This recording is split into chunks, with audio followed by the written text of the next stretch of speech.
살아계셔서 온 역사와 온 우주와 온 인류의 삶을 주관하시는 아버지 하나님, 이 시간 일주일의 삶을 뒤로하며 당신의 보좌 앞에 섭니다.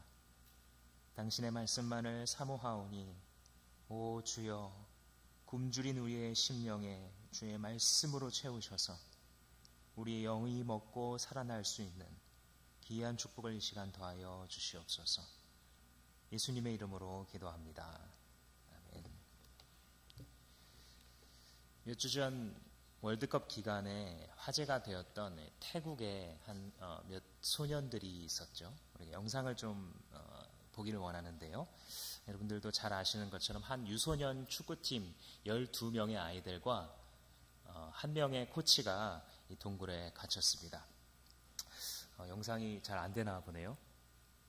네, 알겠습니다. 말로 설명을 드리겠습니다. 비가 너무 많이 와서 이 동굴 입구까지 이 물이 가득 차기 시작했고, 물이 점점 차오르니까 이 동굴 입구에서 물이 차오르는 것을 피해서 동굴 안쪽으로 이렇게 안쪽으로 점점 들어가다 보니까 5km나 안으로 들어가게 된 것이죠. 여러분들 평지 5km도 짧지 않죠. 그런데 이 동굴 속에서 그 물이 없는 곳을 찾아서 그곳을 들어갔고 결국 그들은 고립되었었죠. 그러고 나서 그들을 구하기 위해서 세계 각지에서 이 전문 잠수사들과 구조대원들이 달려들어서 그들을 구원하기 위해서 여러 가지 노력을 기울였고, 결국 우리는 약 2주 전쯤에 전원이 구조되었다라는 이 소식을 들었습니다. 이 과정이 너무나도 극적이어서 많은 사람이 예상한 대로 영화화 될 것이라고 합니다. 그런데 그 많은 이 자원봉사자는 수천 명에 이르고, 그리고 이들을 위해서 그 동굴 안에 있는 그 칠흑 같은 어둠 속에서 흙탕물과 같은 그 물 속에 잠수를 하면서 자기 목숨을 내놓고 했었던 그 잠수사들이 한 100명 정도 가까이 됐다고 하는데, 그 중에 한 명 매우 유명해진 사만 푸난이라는 이 태국의 잠수사가 있었습니다. 이 사만 푸난은 이전에 해군 네이비실 대원이었다가 전역하고 나서 항공사에서 일하는 사람이었는데, 이 태국 소년들이 이 유소년 축구팀이 고립되었다는 소식을 듣고 구조대원으로 자원했습니다. 이 사람이 한 일은 뭐냐면, 이 동굴이 챔버라고 불리는 몇 개의 방으로 이루어져 있고, 그러니까 사람이 이렇게 앉아 있을 수 있을 만한 그런 공간이죠. 근데 그 공간들을 연결해주는 좁고 긴 통로들이 있는 겁니다. 그래서 이게 이제 빠져나올 때 힘들었던 과정인데, 어떤 데에서는 이 잠수사들이 가지고 있는 산소통이나 이런 것들도 다 치워야만 거의 맨몸으로 빠져나갈 만한 좁은 약 40cm 정도밖에 안 되는 그런 통로도 있었다고 하죠. 그런데 그 통로와 통로 사이를 헤엄쳐 다니면서 산소통을 각 방에 전달해주고 배치하는 이 역할을 이 사만 푸난이라는 사람이 맡았던 것이죠. 그래서 이런 사람들의 노력으로 전원이 구조됐지만 딱 한 명이 사망됐는데, 그 사람이 바로 이 사만 푸난이라는 사람이었습니다. 동굴의 세 번째 방에 산소 탱크를 전달하러 갔다가 거기서 산소통을 전달해주고 나오면서 본인은 산소 부족으로 사망하게 되었죠. 태국에서는 이 사람이 진정한 영웅이다 하면서 여러 가지 그 삶을 조명하기도 하고, 또 이 소년들이 이 구조사에게 감사하다라고 하는 여러 가지 의식도 치르는 이런 뉴스가 우리에게 떴습니다. 근데 그중 하나, 그 사망한 그 남편을 그리워하는, 그 남편에 대한 사무치는 그 사랑을 이기지 못해서 아내가 쓴 글이 공개가 되었습니다. 거의 애가에 가까운 글인데 다음과 같습니다. 당신이 그립습니다. 너무 사랑해요. 당신이 마치 내 심장인 것처럼 사랑합니다. 당신을 왜 그렇게 사랑하는지 모르겠지만 이제 내가 잠에서 깨면 누가 나에게 키스를 해줄까요? 시간을 되돌려서 그것을 멈출 수 있었으면 좋겠습니다. 그리고 다시 글을 또 올렸는데, 당신은 영원히 나와 함께 할 거예요. 당신과 같은 사람은 이 세상에 없습니다. 당신이 나와 함께 있지 않는다면 나도 숨도 쉬고 싶지 않습니다. 우리는 함께 살겠다고 약속했었잖아요. 느껴지십니까? 이 남편을 하루아침에 잃어버린 너무나도 사랑했던 아내가 가지고 있는 이 지극한 깊이를 가늠하기 어려운 그 슬픔이 아마 많은 분들에게 느껴질 것입니다. 지극한 슬픔, 인간이 살아가면서 느낄 수 있는 세상에서 사랑하는 사람, 가족을 잃어버렸을 때 그 느끼는 그 슬픔이라는 것은 사실 다른 것으로 잘 비교할 수가 없습니다. 그 애가 닳는 마음을 이렇게 글로 그도 표현했었던 것입니다. 그런데 오늘 본문이 바로 그런 종류의 글입니다. 애가입니다. 슬픔에 사무쳐서 부르는 노래입니다. 1절 말씀해 보시면 이스라엘 가문아 이 말을 들어라. 이것은 너희를 두고 내가 지은 애가다. 하나님이 애가를 지었대요.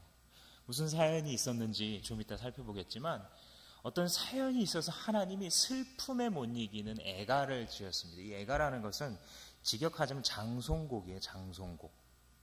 그러니까 장례식장에서 죽은 사람 이렇게 떠나보내면서 그 슬픔에 못 이겨서 부르는 여러 가지 말을 늘어놓는 그 곡이 바로 여기서 애가라고 번역된 단어입니다.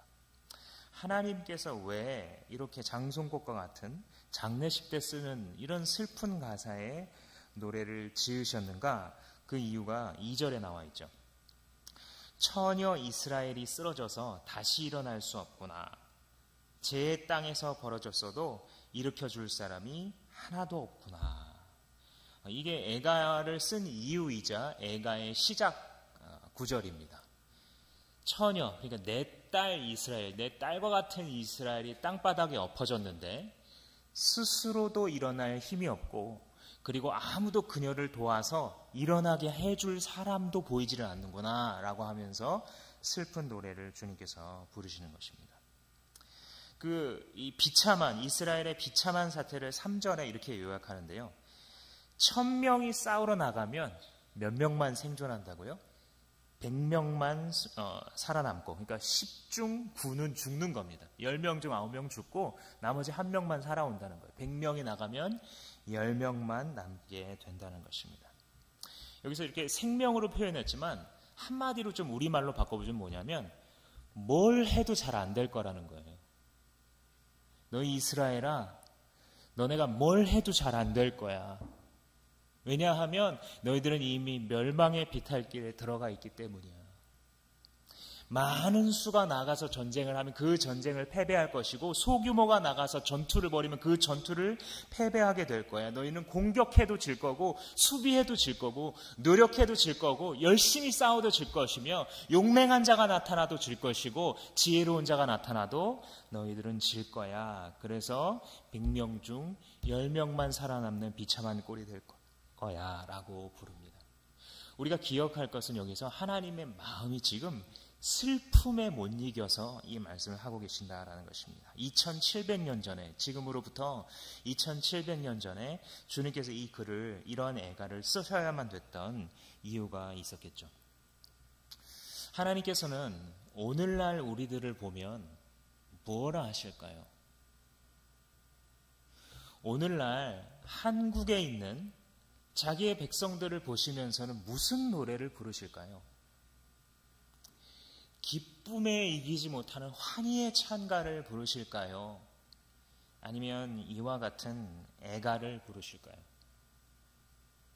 내가 신앙생활 해 나가는 모습을 보시면서 주님은 뭐라고 말씀을 하실까요? 오늘 우리가 이스라엘에 대한 하나님의 말을, 하나님께서 하시는 말씀들을 보면서 우리 자신에게 또 우리 공동체, 우리 시대의 기독교에 대해서도 좀 적용해 보면서 생각하기를 원합니다. 이 애가의 배경은 기원전 8세기입니다. 그러니까 지금부터 2700~800년 전이죠. 아모스 선지자가 그때 활동을 했습니다. 그때 이미 이스라엘은 둘로 쪼개져 있었습니다. 우리의 남북한처럼 그들도 남쪽은 유다라고 불렀고요. 북쪽은 이스라엘 이렇게 불렀습니다. 그래서 솔로몬 이후로 이렇게 두 개로 쪼개져서 멸망할 때까지 그렇게 남북 이스라엘이 지속하게 됩니다. 그러다가 북이스라엘이 8세기에 멸망하게 되죠. 8세기 말에 멸망을 합니다. 그런데 아모스가 지금 전하고 있는 이 말씀도 8세기에 전하고 있는 것입니다. 그러니까 길어봤자 몇십 년 안 돼서 실제로 망했어요. 이스라엘이, 이 북이스라엘. 그러니까 이 애가의 배경은 임박한 멸망인 것입니다. 곧 망할 것. 그러니까 우리의 머리 위에 이렇게 대롱대롱 하는 커다란 강철 같은 게 있어요. 그래서 이게 대롱대롱 하던 줄이 툭 끊어지면 내려와서 모두를 깔아뭉개는 이런 그림으로 생각하시면 됩니다. 그것이 선지자들이 이 성경에서 선지자들이 말하는 여호와의 날, 임박한 심판의 날에 대한 어떤 분위기가 그런 것입니다. 그런데 이 아모스는 특별히 여러분들이 좀 관심을 좀 가지실 필요가 있는 것이 아모스 선지자의 특징이 있습니다. 그것은 무엇이냐면 정의에 대한 강조예요.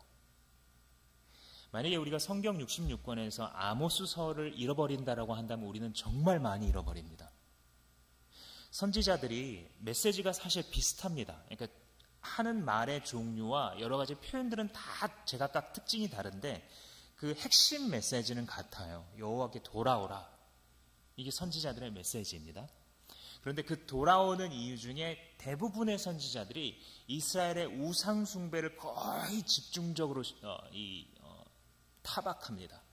너희들이 얼마나 음란하게 우상을 숭배하고 하나님을 사랑하지 않는지에 대해서 이야기해요. 그런데 아모스 선지자는 그것도 얘기하지만 더 많은 지면을 어디에 할애하냐면 너희들이 얼마나 약자를 괴롭혔는지, 그리고 그 약자를 괴롭히고 너희 사회 속에서 그들을 억눌렀던 것이 얼마나 여호와 하나님을 분노케 했는지에 대해서 직격탄을 날립니다. 그것이 아모스 선지자의 중심 메시지입니다. 지금 주님께서 애가를 먼저 불러요. 이 말하자면 블랙 코미디예요. 블랙 디바인 코미디예요. 신적인 블랙 코미디인데 이게 뭐냐면 아직 안 망했는데 장례식을 혼자 치르시는 거예요. 그러면서 마음은 찢어졌는데 너네들이 얼마나 나쁜 놈인지에 대해서 풍자를 하고 계시는 거예요. 이런 묘한 분위기 속에서 너희들이 왜 멸망하는 줄 알아? 하면서 그들의 죄악을 계속해서 열거해 가십니다. 아모스 전체가 그 죄악에 대한 열거라고 볼 수 있는데 특별히 오늘 본문에서는 7절에 그 표현이 있습니다. 너희는 공의를 쓰디쓴 소태처럼 만든다. 이 소태라는 것은 이 세번역 성경에서 이렇게 우리말로 좀 번역을 한 거예요. 원래는 뭐냐면 향쑥입니다. 정확하게 말하자면 서양의 어떤 쑥의 종류예요. 아주 쓴 쑥이에요. 우리가 먹는 쑥보다 거의 먹을 수 없을 만큼, 그래서 약초로만 쓸 수 있는 그런 쑥입니다. 우리나라에는 이 향쑥이라는 게 없기 때문에 소태라는 단어로 바꿔서 번역을 했어요. 옛날 성경, 개역 성경이나 개정 성경을 보면 쑥이라고 그냥 이렇게 되어 있는데 우리나라에 없는 식물이기 때문에 이제 그렇게 노력을 한 거죠. 번역하려고. 그러니까 말하고자 하는 바가 뭐냐면 진짜 입에도 댈 수 없는 쓴맛이에요. 이 소태를 우리나라 사람들이, 우리 선조들이 어디에 썼냐면 젖댈 때 썼어요. 여러분들 아이들을 기르다 보면 모유수유를 하면 한 1년 정도 하면 젖을 떼줘야 되잖아요. 그런데도 엄마 젖이 포근하고 따뜻하고 맛있기 때문에 아이들이 그걸 잘 떼으려고 하지 않아요. 그래서 여러 가지 막 방법을 써요. 근데 우리 선지자들의 지혜는 뭐였냐면 엄마의 젖꼭지에다 이 소태의 진액을 발라놓는 거예요. 그래서 젖을 빨려고 하는데 맛있겠지 하는 기대감으로 젖을 먹는데 너무 쓴 거예요, 아이가. 그래서 한두 번만 경험하면 더 이상 엄마 젖은 쳐다보기도 싫어지게 만드는 그런 이제 효과가 있었습니다. 그러니까 이 소태가 그만큼 진저리치게 할 만큼 쓴 맛을 갖고 있는데 니네가 정의를 그렇게 만들었다는 거예요. 여러분 가끔 가다 보면 이 소셜미디어나 혹은 이 동영상 같은 것에 정말 판결을 잘 내리는 이런 판사에 대한 이 글들 올라오죠. 청소년들을 판결하면서 이 청소년을 막 혼낼 줄도 알고 교육할 줄도 아는 이런 판사. 그래서 정말 솔로몬의 재판이 아닌가 싶을 정도로 너무나 잘 재판을 이렇게 내리는 것을 보면, 보고 있으면 남의 일인데도 내 일인 것처럼 눈물이 핑 돌아요. 아, 그래, 저게 판결이지. 저게 판사지. 저게 정말 지혜로운 판사지. 이런 마음이 속이 시원해지는 느낌이 들어요. 그래서 이 재판은 원래 하나님께로부터 온 것입니다. 이 재판이라는 영역은 여러분들 모세오경에도 보시면 신적으로 하나님께서 자기의 통치를 위임하는 방식으로서 재판 제도를 만드세요. 신명기에 보시면. 원래 그래서 판결은 하나님으로부터 오는 것입니다. 그래서 이 법조계 종사자들이 좀 하나님을 두려워할 줄 알아야 돼요. 이 판결을 제대로 내리면요, 판결은 달콤한 것입니다. 아, 그렇지. 저렇게 하면 분쟁이 그치겠지. 아, 그렇지. 그러면 공평하게 해결이 되는구나. 판결은 공평하고 달콤한 것이에요, 원래. 그런데 어떻게 바꿨다고요? 쓰디 써서 입에도 대지 못할. 도대체 뭘 받길래 저런 판결이 나와? 도대체 어디를 보면 저 사람이 무죄야? 사람의 인생을 저렇게 망가뜨려 놓고도 무죄? 집행유예? 우리가 부정의한 판결을 보면 화가 나는 이유가 무엇이냐면 판결에 대해서 우리가 가지고 있는 기대감 때문이에요. 이 시대가 오늘날과 다르지 않은 거예요. 이미 2700년 전에 이스라엘 법정에서 내려지는 판결을 보면 주님께서 토악질이 나오는 거예요. 도대체 니네 뭘 보고 이 사람을 그냥 풀어주고 이 사람의 억울함을 그대로 뭉개버리느냐. 공의를 쓰디 쓴 소태처럼 만들었다. 그리고 그 다음 표현, 정의를 땅바닥에 팽개쳤다. 팽개쳤다라는 건 뭐냐면 이렇게 내려놓는 모습이에요. 땅에. 이 판결을 내릴 때에도 무슨 죄를 지으면 몇 년, 무슨 죄를 지으면 몇 년, 이런 형량이 다 우리나라에도 있지 않습니까? 형량에 따라서 판결을 해요. 그리고 그 판결을 내리는, 형량을 내리는 기준들이 또 다 있습니다. 그런데 이 판결을, 정의를 땅바닥에 놓는다는 것은 뭐냐면 점점 정의의 기준을 낮추는 거예요. 왜냐하면 힘 있는 사람이 어필하거든요. 저 사람 말을 안 들어줬다가는 내가 계속해서 이렇게 이 꿀 빨고 있는, 계속해서 이 사람한테 말을 들어주면 계속해서 뒤로 돈이 들어와요. 그렇게 해서 막 꿀을 빨고 있는 이게 없어질 것 같으니까 이 사람 말을 들어주는 거예요. 근데 어떻게 들어줍니까? 법의 기준을 낮추는 거죠. 아, 요건 더 이상 죄가 아니에요. 간통은 더 이상 죄가 아니에요. 낮춰주는 거예요. 사람들이 원하는 대로. 그리고 또 어떤 다른 곳에 있는 부자가 혹은 권력자가, 정치가가 와서 자기를 푸시하면 또 기준을 내립니다. 나중에 어떻게 돼요? 내리고 내릴 데가 없어서 땅바닥까지 던져진다는 게, 기준이 사라지는 거예요. 돈 있고 힘 있고 권력 있는 자에게는 안 되는 일이 없어요. 법정에서. 돈 없고 힘 없고 연줄 없는 사람에게는 법정에서 되는 일이 없어요. 법의 기준이 사라지면서 따라서 안 되는 일도 없고 되는 일도 없는 사회가 되는 것이죠. 어디서 많이 들어본 얘기 아닙니까? 유전무죄이고 무전유죄인 사회가 됐을 때 주님이 외치시는 판결이 이거예요. 너희는 정의를 땅바닥에 팽개쳤구나. 주님의 분노가 여기서 느껴집니다. 오늘 본문을 지나서 10절, 12절, 11절에 보시면 법정에서 바르게 판결하는 사람, 바르게 시비하는 사람은 미워한다는, 이 사회가. 왜요? 전부 기준이 없으니까. 너 혼자 잘났냐? 물고기가 맑은 물에는 못 살아. 너만 크리스찬이야? 나도 교회 장로야. 11절 말씀에는 가난한 사람을 짓밟고 곡물쇠를 착취해서 이중삼중으로 뜯어가는 모습.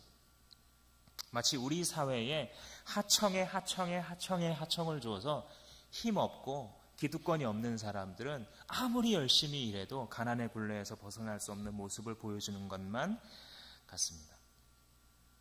우리가 이 말씀을 읽으면서 이렇게 하니까 7절에 있는 말씀처럼 정의를 땅바닥에 팽겨치고 정의의 맛을 소태처럼 쑥처럼 이렇게 쓰게 만드니까 주님이 이렇게 심판하실 수밖에 없겠구나. 어떻게 해요? 1000명이 싸우러 나가면 900명 죽고 100명만 남는, 100명이 싸우러 나가면 90명 죽고 10명만 남는 3절의 심판 선언처럼 주님이 하실 수밖에 없구나. 저 억눌린 사람들의 저 비명과 한과 신음소리를 들으시는 온 우주자의 통치자께서 이 사회를 망하게 하실 수밖에 없구나. 그게 과연 공정하시구나 라고 우리가 말할 수밖에 없습니다. 그래서 이 사회에서 주님께서는 뭘 해도 잘 안 되도록 만드시는 것입니다. 즉 정의를 땅바닥에 내팽개친 사람들에게, 그리고 그런 사회에게 이걸 해도 안 되고 저걸 해도 안 되게 만드시는 것, 그것은 다른 데서 나오는 것이 아닙니다. 하나님으로부터 나오는 것입니다. 이 시간 먼저 우리가 좀 생각해 봐야 할 것은 무엇이냐면, 우리가 크리스찬이라는 이름을 갖고 있으면서 용납해 주고 있는 여러 가지 종류의 악한 것들입니다. 가까이는 내 삶에 들어와 있는 내가 지금 둔감해진, 그러나 분명히 죄악인 것들에 대해서 우리는 생각해 보아야 합니다. 하나님께서 주신 기준들이 있어요. 우리가 율법주의자는 아닙니다. 어떤 기준을 지켜서 의롭게 되거나 기준을 지켜가지고 뭐 하나님께 뭘 얻어내려고 하는 게 아니에요. 그러나 우리가 그리스도인으로서 우리를 죽음에서 건지신 그분의 사랑에 감격하여 우리가 살아갈 때에 우리가 스스로 볼 때 내 신앙이 지금 정상 궤도에 있구나를 보여주는 사인들이 있고 기준들이 있어요. 그죠? 근데 그 기준이 하나씩 둘씩 무너지는 거예요. 마치 이 아모스 시대의 사회처럼 내 안에 주님을 향한 기준이 점점 낮춰지는 거예요. 나중엔 땅바닥까지 내려가는 것이죠.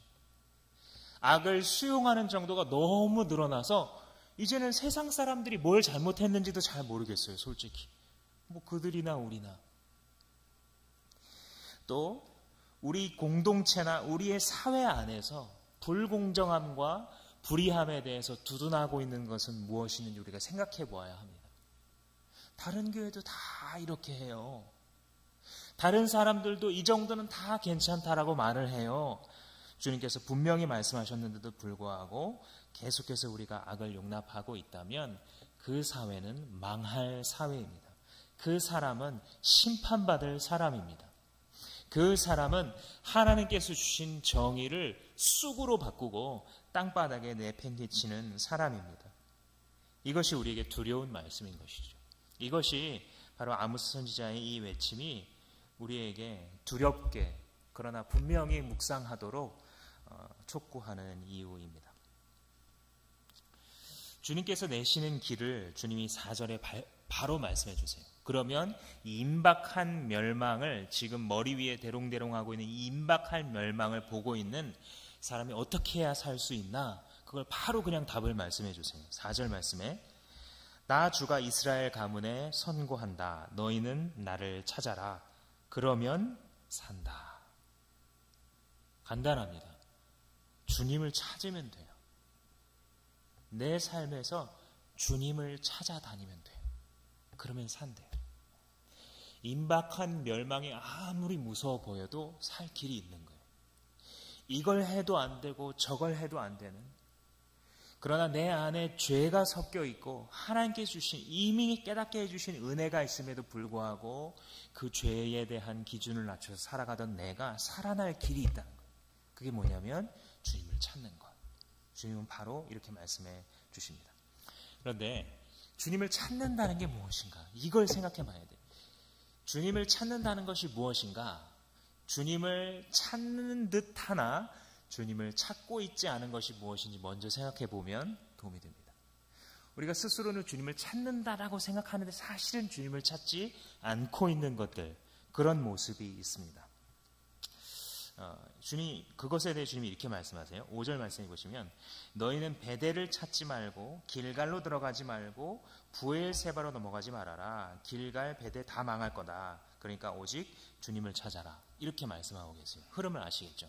베델, 길갈, 부엘세바 뭐 이런 것 너네들이 막 찾아다니면서 그것 때문에 살아날 줄 알지. 니네 베델 가면 살 수 있을 것 같지. 길갈 붙들면 이거 이겨낼 수 있을 것 같지. 안 돼. 나만 찾아. 이렇게 말씀하시는 거예요. 구조가.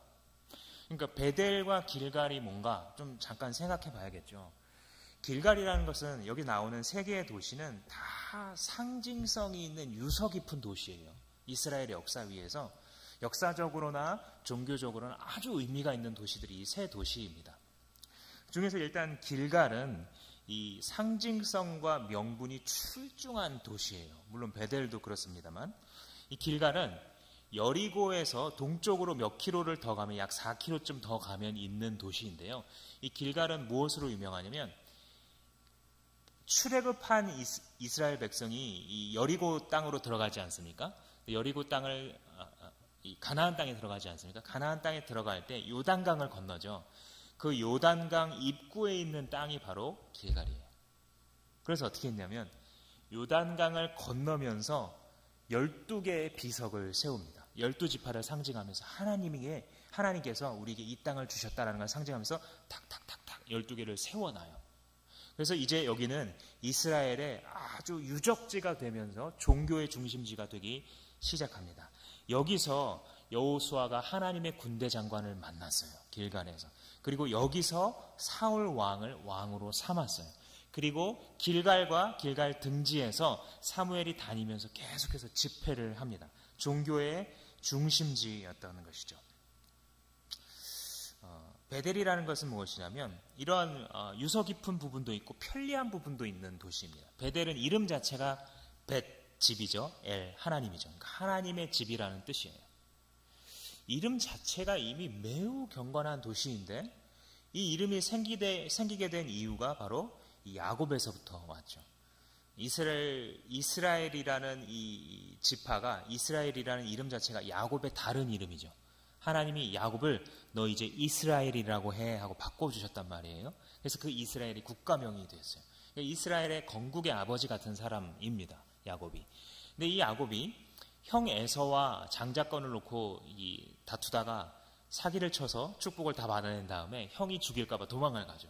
바단 아람으로 도망가면서 하나님을 만난 곳이 베델입니다. 그리고 삼촌 라반의 집에 갔다가 거기서 20년 만에 다시 되돌아오면서 다시 하나님을 만나는 그 베델에서 단을 쌓고 여호와 이름을 부르고 엘 베델, 즉 하나님의 집에서 만난 하나님 이렇게 이제 부릅니다. 베델이라는 곳은 이름 자체가 하나님과 매우 상관이 있는 곳이었어요.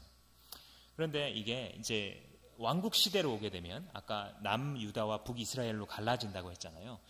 남유다의 예루살렘이 있기 때문에 거기에 종교 중심지가 전부 이루어지게 됩니다. 근데 이 남북으로 갈라질 때 이 초대 왕이 여로보암 왕인데 여로보암 왕이 가만히 보니까 종교 중심지가 남쪽 나라에만 있는 거예요. 그래서 하나님은 분명히 예루살렘에서 예배하게 하셨는데 자기 나라에도 종교 구심점을 하나 만들어야 되겠는 거예요. 그게 어디냐면 베델이었어요. 베델에다가 황금 송아지를 만들어 놓고 이것이 여호와다라고 불렀어요. 너희들을 구원해 주시고 이집트에서 건져 주신 분이 바로 이분이셔. 여호와는 이 황금 송아지 위에 타고 계셔. 라고 하면서 이스라엘 백성들을 속여서 이스라엘 백성들이 엄청나게 와서 여기서 제사를 드리고 경배를 하게 됩니다. 그때 여로보암의 설득은 이것이었어요. 그러니까 이 북이스라엘 백성들에게 뭐하러 저 밑에 나라까지 가서 멀리 가서 예배드리냐? 여기 가까운 베델이 있잖아. 베델로 오세요. 이 역세권 바로 내리면 바로 여기에요. 택시 타고 2분. 간편하게 예배 드릴 수 있는, 간편하게 나 오늘 예배 드렸다 할 수 있는 거예요. 베델에서. 그러니까 베델은 역사적으로도 의미가 깊지만 이 사람들에게 상당한 종교적 편의를 가져다 줘요. 막 복잡하게 어디 멀리 가서 하나님의 규례대로 이렇게 하는 게 아니라 편한 대로 다 바꿔줘요. 장소도 그리고 대상도 예배의 방식도 다 바꿔줘요. 그래서 원래 하나님께 예배할 때 이 떡을 바쳐드릴 때는 누룩을 넣지 않은 빵을 바치게 돼 있어요. 무교병이라고 부르죠. 근데 사람들이 무교병 맛이 없는데요? 그러니까 이 종교는 어떻게 합니까? 넣어도 돼. 누룩 넣어도 돼. 누룩 집으면 이렇게 부풀면서 이 야들야들한 그 푹신푹신한 맛 너무 맛있잖아. 하나님께 예배 드릴 때는 기쁨이 있어야 돼. 다 통용돼요. 이 여로보암식의 베델식의 예배에서는 이게 다 가능해요. 그러니까 인기가 올라갑니까? 내려갑니까? 올라가죠. 사람들이 예루살렘은 기억도 하지 않게 됩니다. 북이스라엘 사람들이.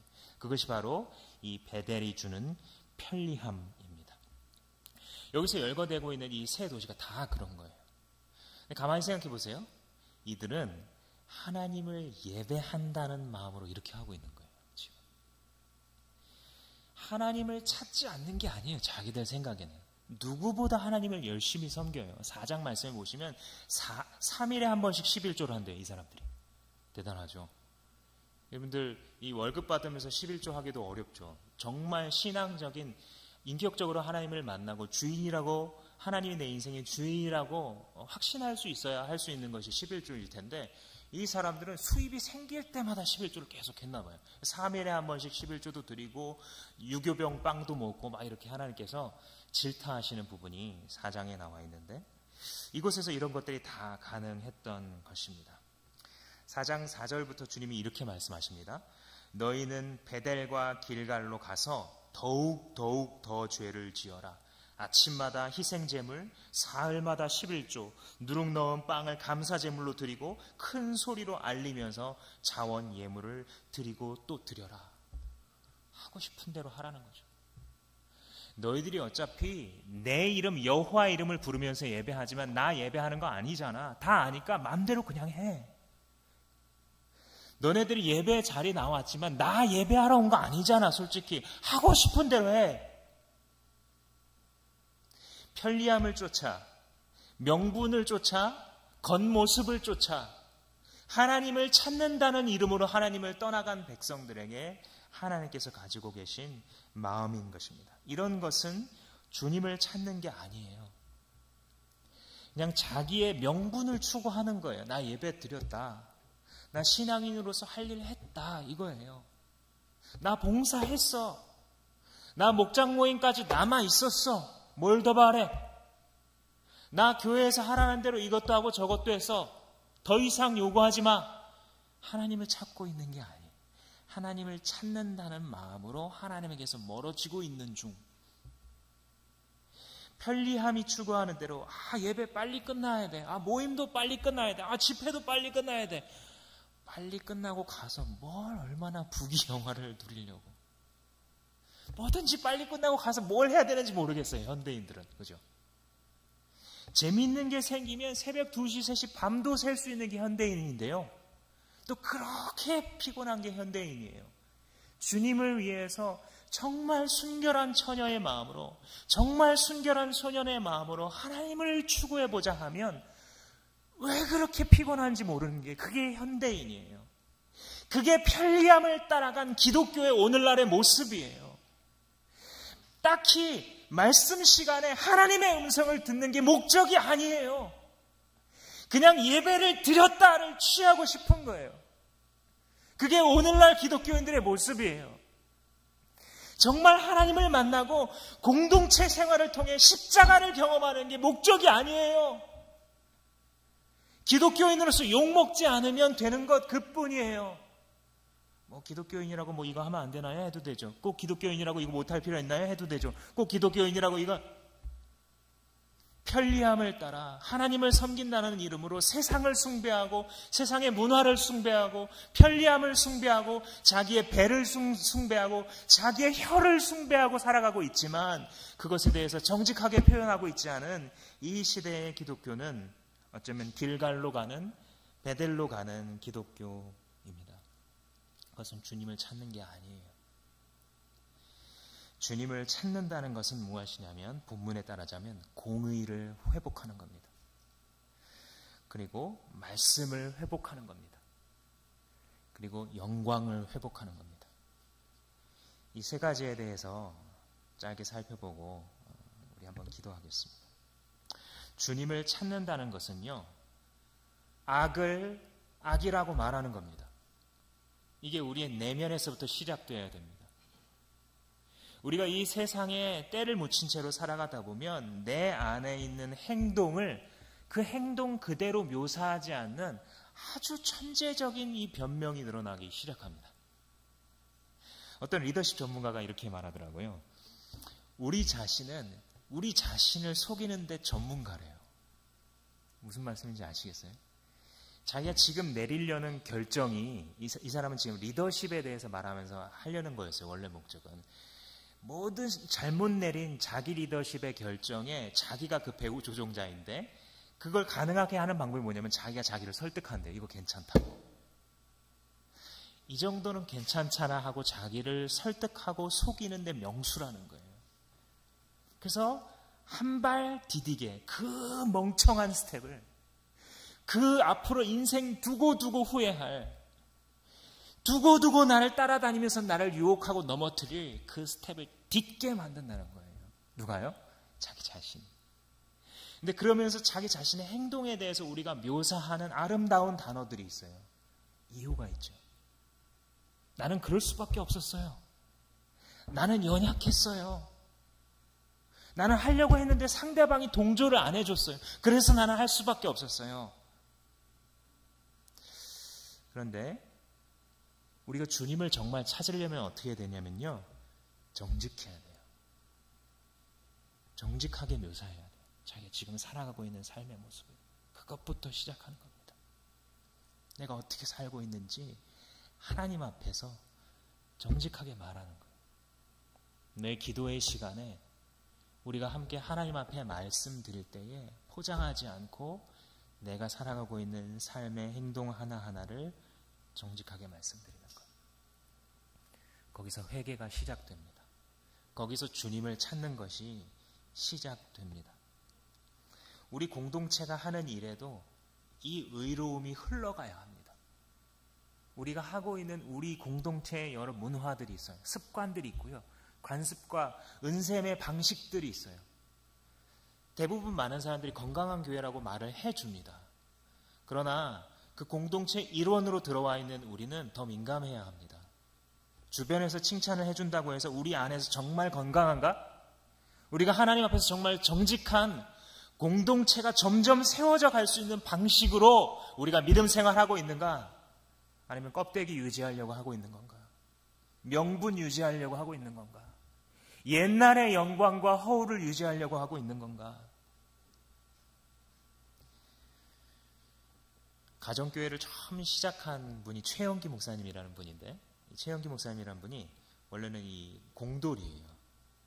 그래서 공학도로서 유학을 가서 신앙생활을 하다가 교회에 너무 학을 띈 거예요. 왜 교회라는 데가 이렇게 서로 싸우고 이렇게 세상과 똑같은가? 이 불타는 평신도의 마음으로 신학 공부를 하시고 이 소명을 받아서 목회를 시작하시면서 이제 부임한 교회에 동네에 가셨다는 거예요. 그러면서 본인이 그 동네 사람들의 말을 잊을 수가 없더래요. 본인이 이제 부임하기로 결정이 돼 있어요. A라는 교회에. 근데 동네 사람들이 저 교회는 절대 가지 말라고 그러시더래요. 여기도 괜찮고 저기도 괜찮고 근데 여기는 절대 다니지 말라고. 평신도인 줄 알고 이 목사님이 그렇게 가게 주인들이 말해주더라는 거예요. 주변에서도 아는 거예요. 주변에서도. 교회가 교회답지 못할 때, 크리스찬이 크리스찬답지 못할 때, 공의를 잃어버렸을 때 우리는 땅바닥에 버려져 밟히울 뿐이니라. 소금이 그 짜게 하는 맛을 잃어버리면 도대체 무슨 소용이 있느냐? 그 소금 어디다 쓰냐? 밟힐 뿐이다. 말씀했던 주님의 말씀은 언제나 이루어집니다. 또한 이 사회를 바라볼 때에도 크리스찬들은 공의에 민감한 사람들이어야 합니다.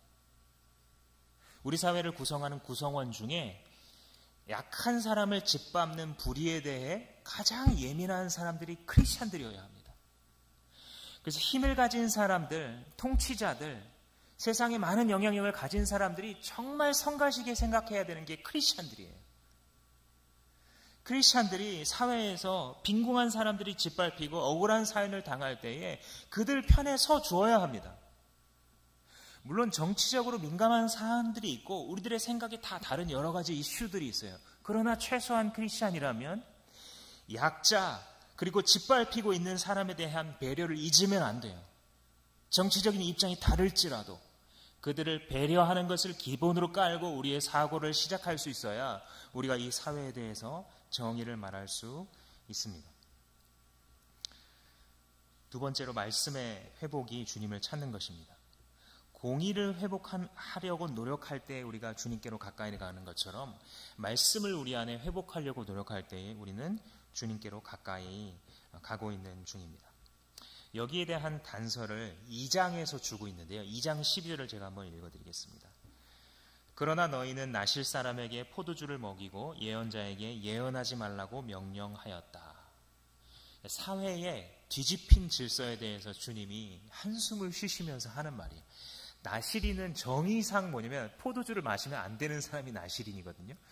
굳이 먹인다는 거예요. 나시린들 데려다가 술을 먹이고, 예언자는 뭐가 예언자예요? 예언한 사람이 예언자잖아요. 하나님의 말씀을 가르치는 사람이 선지자예요. 근데 이 예언자에게 예언을 금지하는 법을 통과시키는 거예요. 설교자에게 설교하지 말라는 거예요. 말씀을 가르치는 자에게 하나님의 말씀 그거 지겨운 거 다 하는 거 가르치지 말라는 거예요. 세상 살아가는 7가지 팁, 뭐 이런 거 재미있는 거 패스네이팅한 거 가르쳐 줘야지. 뭐 하나님의 말씀 그 3000년 된 거 어디다 써먹어? 이게 상식이 된 사회라는 거예요. 그래서 예언자들에게 너 예언하지 마. 재미없어. 예언하지 마. 괜히 찔리기만 하잖아. 이렇게 하는 사회가 되었다라는 것이죠. 그랬을 때 멸망이 임박하게 된다는 것입니다. 그러니까 하나님을 찾는다라는 것은 무엇이냐면 그 반대예요. 예언자에게 예언하게 하면 되는 거예요. 설교자에게 설교하게 하면 되는 거예요. 그 교회 공동체가. 말씀이 가르쳐지는 자리에 말씀이 가르쳐지게 하면 돼요. 어떻게 해요? 청중들은 굉장한 힘이 있습니다. 하나님의 말씀에 관심을 갖고 그 자리에 앉아 있으면 가르치는 자도 다 알아요. 이 사람들이 지금 말씀 들으려고 온 건지 길갈에 온 건지 베델에 온 건지 알아요. 말씀을 사모하는 목원들이 모여 있으면요, 목자가 딴지 못합니다. 목장 시간에 삶을 나누지만 삶을 나누면서 자기가 말씀 붙잡고 지난주 들은 말씀 갖고 어떻게 씨름했는지에 대해서 목원들이 막 나누려고 하면요, 목자가 더 기도하게 됩니다. 하나님, 나보다 목원들이 더 나은데 내가 어떻게 하다가 목자가 되었습니다. 주님이 어떻게 하면 좋겠습니까? 가슴을 치면서 기도하고 말씀을 읽을 수밖에 없습니다. 이 말씀에 대한 갈급함을 회복하려고 하는 것, 그게 주님을 찾는 겁니다. 왜냐하면 항상 말씀에서 시작이 되거든요. 식물이 항상 씨앗에서 시작되는 것과 똑같아요. 주님의 나라는 항상 말씀에서 시작이 되는 거예요. 이 말씀을 무시한다, 말씀에 대해서 시큰둥하다, 내 삶에 말씀이 벌써 맛이 없다, 벌써 맛이 간 거예요. 주님께서 우리를 회복시킬 때는 마치 환자가 회복하는 것과 비슷한데요. 환자가 큰 수술을 하고 나서 이제 회복되는구나를 알 수 있는 여러 가지 사인이 있는데 그 중에 아주 공통적인 사인이 있어요. 무슨 병이든지. 뭐죠? 입맛이 회복되는 거예요. 먹기 시작하는 거예요. 이제 먹고 싶고. 이게 무슨 뜻이냐면 이 피가 제대로 공급되고 돌면서 영양분이 필요하다고 몸이 신호를 주니까 땡기는 거죠. 몸이 회복된다는 신호는 바로 이 식욕이 회복된 것에서 오는 것이죠. 말씀에 대한 식욕이 회복된다는 것, 이것이 내가 그리고 공동체가 살아난다는 사인이에요. 식욕이 떨어져 있고 말씀에 대한 갈급함이 떨어져 있고 사모함이 떨어져 있으면 공동체가 지금 낙하 중이다, 곧 땅에 부딪힐 거다를 말해주는 사인인 것입니다. 아모스 선지자를 통해서 주신 이 말씀을 북이스라엘이 정말 진지하게 들었더라면 어떻게 됐을까요? 이스라엘이 그래도 망했을까요? 아마도 망하지 않았을 수 있습니다. 요나 선지자의 말씀을 진지하게 들었던 니느웨가 심판을 면했던 것처럼. 세 번째로 주님을 찾는다는 것은 영광을 회복하는 것입니다. 우리의 삶에 있는 영광을 회복하려고 하는 것이에요. 8절 말씀해 보시면 묘성과 삼성을 만드신 분을 기억해라. 어둠을 여명으로 바꾸시는 분, 낮을 밤으로 바꾸실 수 있는 분, 바닷물을 퍼올려서 땅에 쏟으실 수 있는 그분을 찾아라. 그분의 이름은 주님이시다. 여기 주님이시다가 좀 심한 의역이에요. 직역하면 뭐냐면요, 그분의 이름 여호와시다예요. 여호와라고 써 있어요, 히브리어에. 그러니까 이렇게 하실 수 있는 그분의 이름이 누구냐면 여호와시다 라고 말씀하시면서 그분의 영광에 대해서 지금 이야기하는 거예요. 여기서 묘성이라는 것은 우리식으로 좀 번역을 한 것이지만, 여러분 별자리들 좋아하시는 분 있죠. 이 뭐 오리온 자리, 뭐 황소 자리, 뭐 이런 것들을 여러분들 아실 텐데 여기 삼성이 바로 오리온입니다. 오리온. 이 오리온은 이 고대 그리스 신화에서 어떤 사냥꾼을 말하죠. 이 사냥꾼이 이렇게 활을 쏘거나 혹은 짐승을 잡은 모습을 그리는 부채꼴을 2개 붙인 모양의 별자리가 있는데 그 사냥꾼의 허리띠 부분에 별 3개가 있다고 믿었어요. 실제로 밤하늘에서 굉장히 찾기 쉬운 이 별이 삼성입니다. 그 허리띠에 해당하는 부분이 오리온 혹은 이 삼성이고, 이 묘성은 플레이데아스 성운이라는 이 그리스 신화의 7명의 아틀라스의 딸들이 하늘에 박제됐다, 뭐 이런 어떤 그리스식으로 해석하자면 그렇게 믿고 있는 별자리입니다. 그런데 이게 이제 왜 자꾸 성경에 등장하냐면, 묘성과 삼성이 그 자리에 가만히 있으면서 또 계절 따라 변하는 한 꼭지점이 있어요. 근데 그것들이 너무 일정하게 이루어지는데 저게 멀리 있는 것 같으니까 이게 정말 신기한 거예요. 이 묘성이라고 표현된 플레이데아스 성운만 해도 태양 밝기의 몇백 배예요. 거리가 너무 멀어서 그냥 별로 보이는 거지. 근데 도대체 주님께서는 저런 걸 어떻게 만드셨나? 저게 어떻게 일정한 자리에 있으면서 일정하게 공전을 하고 일정하게 꼭지점이 변할 수 있는가? 너무나 우리가 감당할 수 없을 만큼의 영광스러우신 창조자라는 것이죠.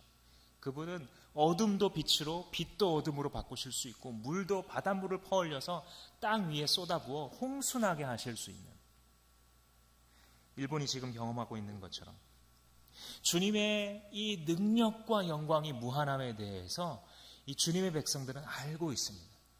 그리고 그 영광을 맛보고 사모할 때에 우리의 삶에도 그 영광이 비춰집니다. 우리가 은혜를 받을 때 나타나는 현상이 뭐냐면 하나님의 영광 앞에 무릎 꿇게 돼요. 굉장히 기분 좋은 복종이에요.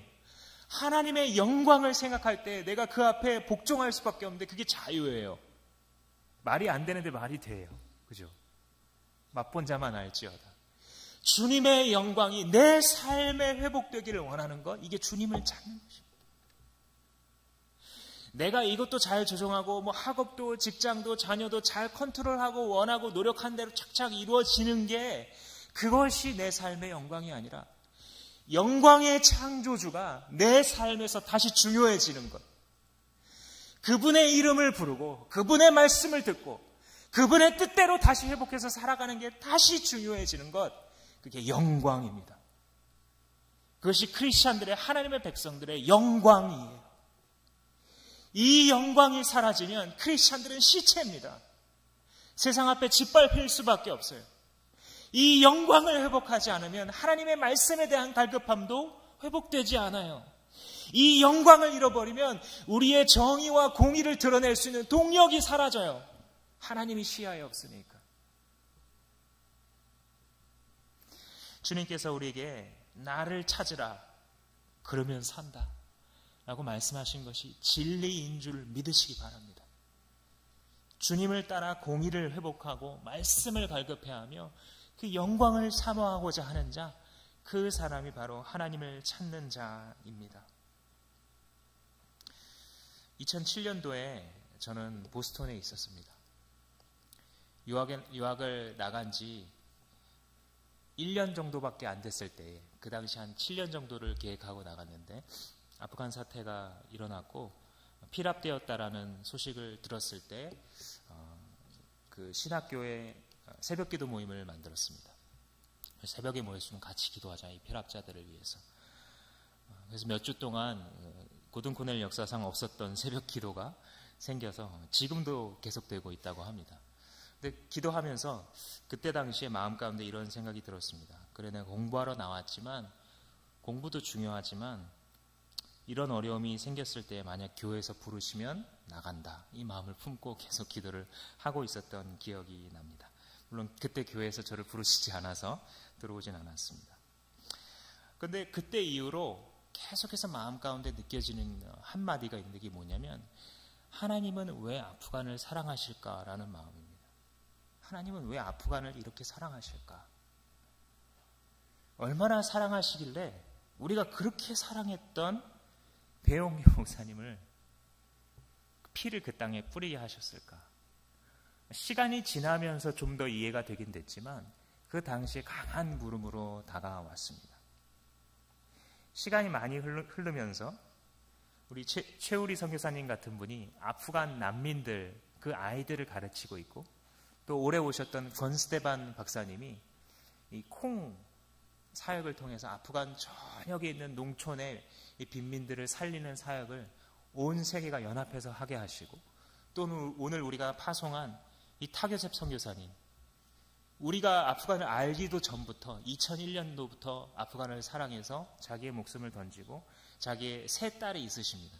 세 딸이 막내가 고등학생인가 그런데 다 터키 땅에서 타직에서 그리고 터키 땅에서 기르면서 첫째 따님은 또 터키 대학에 들어가기까지 했는데, 사람들이 저렇게 인생을 던져서 저렇게 귀한 분들이 저 일을 왜 하게 하실까? 왜 유바울 선교사님 그곳에서 아프간 난민들을 위해서 섬기다가 또 금방 데려가게 하셨을까?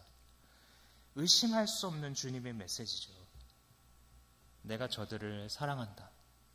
내가 저들을 이렇게 사랑한다. 주님께서 손을 내미시고 우리 공동체를 그 영광스러운 사역에 초청하셨습니다. 우리가 이 교회의 멤버가 된다는 것은 주님의 그 거룩하신 사역에 동참하는 것입니다. 주님이 사랑하는 사람들을 우리도 사랑하는 것. 우리를 어둠의 동굴에서 손 내밀어 꺼내주신 것처럼 어둠의 동굴에 살고 있어 예수 그리스도를 믿지 못하는 자들을 끌어내는 사역에 동참시키시는 것.